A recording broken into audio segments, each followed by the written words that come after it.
What's up guys, welcome back to Deck Tech for Decks. I'm your host Caleb. Today we're going to be talking about why Captain Howler is the most fun commander coming out of Aetherdrift. First off, pick up that free $15 in the description down below from that whatnot link, and then let's get right into the video. Captain Howler is a 4 CMC pirate shark. I'm already on board. And then he says whenever you discard one or more cards, you get to give a creature +2/+0 for each card discarded this way. Right out of the gates, I'm on the board of wheels. We wheel our hand away, maybe 7 cards, and we're giving a creature +14/+0. And then if we're able to discard one more card, that's 16 power we can put on our 5 power commander and make him one-shot someone. So that's extremely powerful. And then the rest of this card says, whenever that creature deals combat damage, we get to draw a card. Now, notably, we're not going to go the route of trying to just one-shot people, even though that's something this deck can do. We're going to go, is it goad? And the reason we're doing that is because whenever we discard a card and we give a creature +2/+0 and that creature deals combat damage, we still get to draw a card. It doesn't care if it's our creature, our opponent's creatures, so why not just take control of our opponent's creatures, discard a bunch of cards, and then buff up creatures that are hitting all of our opponents in the face. That's exactly what we're going to do here. We're going to get a ton of value off of goading our opponent's creatures and just have a fun discard deck that draws a ton of cards, discards a ton of cards, and makes some giant sharks. So if that sounds like a deck tech you guys want to get into, let's get into it. I want to talk about the goad portion of this deck, and then we can talk about the discard synergies. Baloth is going to be amazing here because we can discard cards at instant speed to make him bigger, goading all of our opponent's creatures. And then whenever one of those goaded creatures dies in combat, we're going to generate a treasure token, which is just going to allow us to cast more of our instant speed spells. Furcrag is a no-brainer here. He goads someone whenever a dragon attacks, notably, he's a dragon. And then whenever a creature deals combat damage to one opponent, if that creature had to attack this combat, you get to put a 1/1 counter on Furcrag, and you get to draw a card. So this is very good since we're goading other creatures in this deck. He's going to trigger whenever that happens, and then additionally, he goads creatures. So he's perfect here. Card advantage, and he's going to get massive, which he does have flying, so in a pinch, we can just make this guy really big with our discard effects and then kill somebody. The Sound of Drums is especially messed up because not only does this goad enchanted creature, but additionally, it causes that enchanted creature to deal double damage. And then whenever that creature dies and Sound of Drums goes into the graveyard, we can pay 3 mana to return it to our hand. So this thing just never goes away. It goads a creature and makes that creature deal double damage. Whenever we're discarding one card to give it +2/+2, that essentially means it's going to deal 4 damage for each card we discard, and that's just going to be a huge problem for our opponents. Shiny Impetus, it goads a creature, and then whenever that creature attacks, we get to generate a treasure token, so ramp and synergizes with the deck. Bothersome Quasit is perfect here. Whenever we cast a non-creature spell, we can go ahead and goad a creature, and then additionally, it makes it to where goaded creatures can't block. So now our creatures are able to get in while goading our opponent's creatures, and he triggers just by playing the deck. We're on a lot of non-creature cards here. Red Death Shipwrecker, this is pretty good. Just tap him to go to target creature, and then he does make target player draw a card, and you do get to add a mana. So he gives somebody some card advantage, but honestly, we don't care about that, especially when we are going to deal a ton of damage with that goaded creature. Bloodthirsty Blade, just equip this to a creature, and then that creature is goaded. Grinzo, I like this guy because he triggers whenever a creature deals combat damage to a player. So we have a lot of potential here to goad a lot of creatures, and then if we don't have any creatures to goad, he allows us to exile the top card of that player's library, and then we can play that card, so pretty useful here. Komanu Battle Armor, this is one of those creatures that's an equipment. We can equip this to any of our creatures, or we can just send him in. He does have Menace, so it's going to be easier for him to get in, and then whenever he deals combat damage, he's just going to goad every single creature that player controls. This is notable because once we get this in on one player, it's very easy to keep getting it in, right? Because as long as they don't cast any more creatures, all of their creatures are just going to be consistently tapped. That's also why we don't need very much trample in this deck.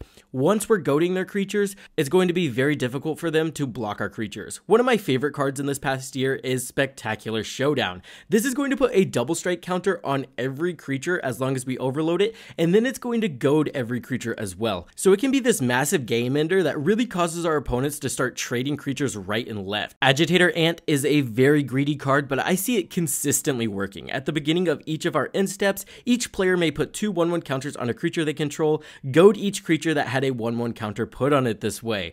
You don't think they're going to take you up on the offer? They constantly do. Their creatures get bigger, they start hitting each other in the face. That's exactly what we want to do here.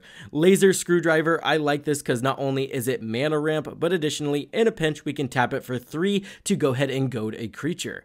I also like Slicer and Life of the Party. I just want to be able to have creatures to utilize my commander on, even if we're not able to goad any of our opponent's creatures, and then Slicer and Life of the Party are perfect here, mostly because one has double strike and one has first strike. Remember the interaction I'm talking about? We discard a card, we give them +2, +0, and if they have first strike, it basically means we get to choose who wins the blocker battle. So either they don't block, Slicer deals combat damage or first strike damage and regular combat damage, so we get to draw 2 cards, or they block Slicer, we discard a card, he wins the first strike battle, and then we don't have to worry about it. Same with Life of the Party. Everybody gets this first strike trample haster, and then we can easily save this guy because he has first strike. All we have to do is discard cards, make sure his power is bigger than the blocker's power, and every single time this guy is going to be safe. Now let's get into those discard outlets because that's what people are very keen on hearing. Remember, even if you don't take it in the goad strategy, these are just going to be useful for Mr. Shark over here regardless.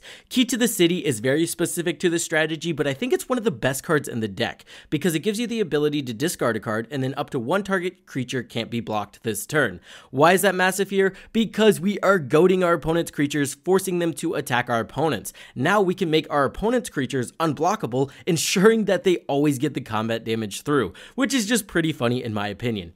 And then whenever this becomes untapped, we can pay 2 to draw a card. So it always replaces itself, which is useful.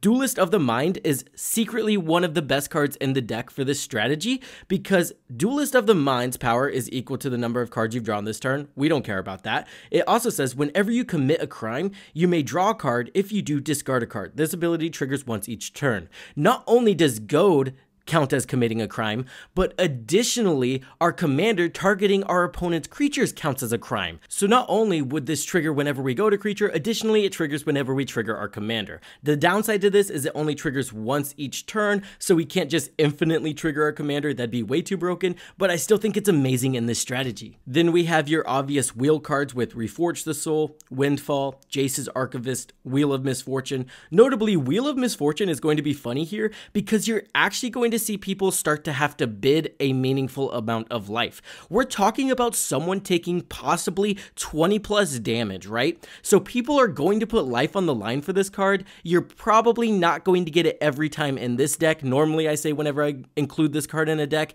you're 9 times out of 10 gonna get it off. I'm not sure about this one. This one's going to be a fun card in this deck for sure. Path of the Pyromancer is also a card that I think is really slept on and really amazing in this commander because you get to discard all the cards in your hand and then you add red mana for each card discarded this way, then you draw that many cards +1. So not only is this card advantage because you're going to end up with 1 additional card than you discarded, additionally it's ramp. Pair this with Underworld Breach and you kind of just draw your entire deck. It's busted, especially here whenever we're buffing our creatures whenever we do that. Brass's Tunnel Grinder, just a solid card that's going to enter the battlefield, allow us to discard a ton of cards, and allow us to get a ton of card advantage. Now let's get onto our strict discard outlets because remember, we need to be discarding cards at instant speed. We have Bergi, God of Storytelling, but I'm mostly talking about her backside here. Giggity. Discard a card, exile the top 2 cards of your library. You may play those cards this turn. Notably, we don't really care about being able to play those cards this turn. There is some instant speed interaction, but at the end of the day, just having an instant speed discard outlet is going to be amazing for this deck because that's exactly what we're trying to do with these goated creatures. Patchwork Gnomes, you can discard a card to regenerate Patchwork Gnomes. That's going to keep them from being destroyed, and you can activate that as many times as you want. So again, just a instant speed discard outlet. Ghostly Pilferer, not only can this draw you cards in a pinch because you're going to draw a card whenever an opponent casts a spell anywhere other than their hand, you can also just discard a card and then this guy can't be blocked this turn. And you can activate that as many times as you want. So we're just discarding a ton of cards, targeting a ton of our opponent's creatures, and then causing them to get massive. Cephalid Inkshrouder, also very useful here. We can discard a card from our hand and he effectively gains Shroud and can't be blocked. I like this because he kind of protects himself. If people try to get rid of our discard outlet, we just discard a card and boom, they can't target him anymore. Aquamobia, maybe, I don't know. Discard a card, switch his power and toughness. We can do that as many times as we want. He's just a discard outlet. One of our best discard outlets is kind of pricey, but it's mind over matter. We can choose and discard a card, tap or untap target artifact, creature, or land. So we can kind of ramp like this. Also, Jace's Archivist is a creature we can tap and untap by discarding a card, and that's just going to allow us to draw even more cards. We can also just discard a card to untap a land that's going to allow us to pay for Jace's Archivist. So we can kind of get through our entire library with Mind Over Matter and Jace's Archivist on the battlefield, making our creatures as big as we want them to be. Kind of messed up, kind of powerful, kind of a super unique synergy I'm definitely trying to pull off. We are running a couple looters in this deck as well. Magus of the Bazaar, very powerful. We draw 2 cards and then discard 3 cards, so that's going to give a creature +6. Massive. Kista Otterball Elite. I like this because in a scenario, we can just discard a card, make sure Kista hits that power threshold, and then we can easily copy one of our wheel effects to wheel twice, making one of our creatures insanely massive. And then the downside is it's just a looter that has vigilance, so we like that. The Great Door is absolutely insane here. Not only is it a looter, but additionally, we can transform this and turn it into the core. This allows us to add X mana of any one color to our mana pool, where X is the number of permanent cards in our graveyard. We are running some permanents here, and it is notable that this does do some pretty insane things with Mind Over Matter here. Mind Over Matter, probably just a super insane card. Unctus Grand Metatect. This is going to make it to where whenever any of our blue creatures tap, we get to draw a card and discard a card. We can also just straight up turn our creatures into blue creatures that are also artifacts. So this guy makes it to where if any of our creatures are tapped, basically, we're going to get to loot, which is incredibly powerful because it happens before combat damage. This means we attack with all of our creatures, we loot a ton, they get buffed up, and we're dealing a ton of damage to our opponents. Glinthorn Buccaneer, pretty solid here. Not only does this guy deal 1 damage for each card we discard, that's impactful. Additionally, he has a loot ability that allows us to discard a card and draw a card whenever he is attacked. Scuttletide allows us to generate 0/3 crab creature tokens by discarding a card. Crabs you control get +1 as long as there are 4 or more card types in your graveyard. Notably, they probably are going to be there.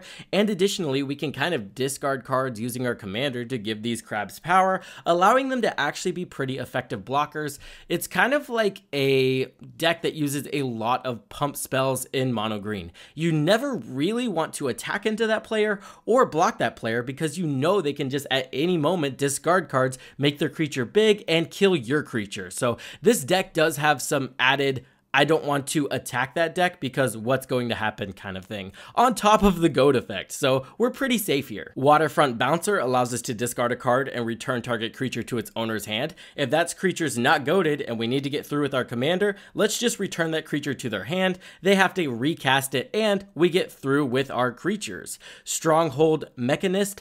Our board does require a lot of setup and we don't really want to deal with board wipes because we want goaded creatures to stay on the battlefield. So just having this sit on the battlefield and having the ability to discard a card from our hand to counter target non-creature spell, super powerful, just kind of ensures that that board wipe is not going to happen.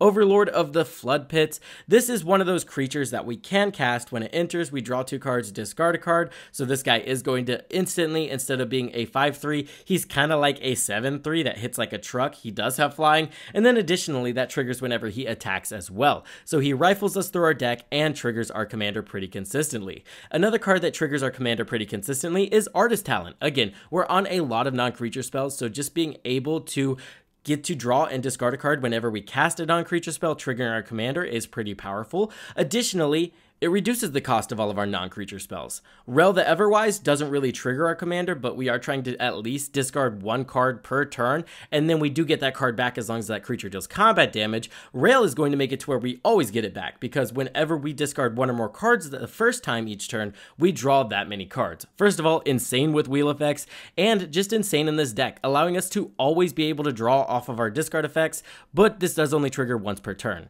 Frantic Search, Faithless Looting, very good cards here. 1 Frantic Search is just going to be a solid way to trigger a commander while untapping our lands and dig through our deck. Same with Faithless Looting. Very good in the early game to find our key pieces, get our ramp pieces, and just get the game rolling, and then late game it's still very useful to trigger our commander. Electric Revolution, Unexpected Windfall, Big Score, all instant speed ways to not only trigger our commander, but additionally we get to draw some cards and generate some treasure tokens as well. Moving on to some of the key pieces, I wanted to look for more cards like Rail. I want to be able to draw a card whenever I discard a card, and then it kind of occurred to me, isn't our commander kind of the same as that, right? We discard a card, the creature deals combat damage, and we get to draw that card back. So I want more of my commander.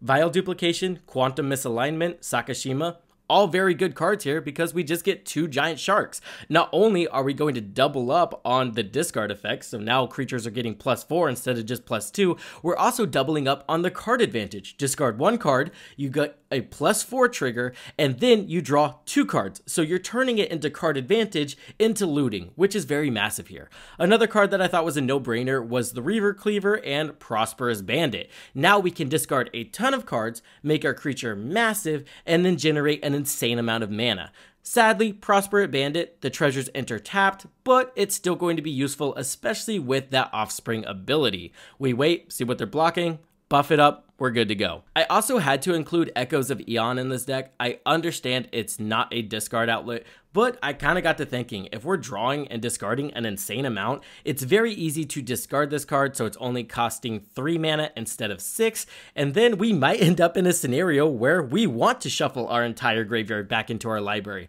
So I understand, yes, it doesn't synergize with the deck, but it does in the sense that we get to reduce its cost and shuffle our library or graveyard back into our library in a pinch. Jeska's Will, Underworld Breach, very powerful cards. You can cut them if you want, but honestly, get these 2 on the battlefield and you can kind of just rifle through your deck with the amount of wheels we have. Jeska's Will is going to generate the mana, the wheel's going to fill up our graveyard, and then Underworld Breach is going to allow us to cast cards from our graveyard. It's kind of a messed up combo, but does result in you getting massive creatures and winning the game, especially when you pair it with Path of the Pyromancer, right? This thing generates the mana and discards the cards and draws the cards. It does everything for you. Pair this with, again, Underworld Breach, and you're off to the races. Last but not least, we are on Chandra's Ignition and Bralin for that extra damage and just another massive Shark Rider. Target shark gains trample until end of turn. Our commander is a shark. Synergy all the way around. Let me know what Aetherdrift commander you guys want me to build in the comment section down below, and let me know what you think about this deck overall. My time is kind of limited nowadays. I've kind of just been super busy, so I'm not going to be able to do every commander, but I want to do the super impactful things, so I'm really hoping to hear from you guys. Now, let's shout out those patrons. Irrelevant, Creator, Chicken Salad, The Professional Heal, and Excessum. You guys are amazing. And all of you viewers are amazing as well. I hope this helped you in your deck building endeavors, and I'll see you guys in the next one.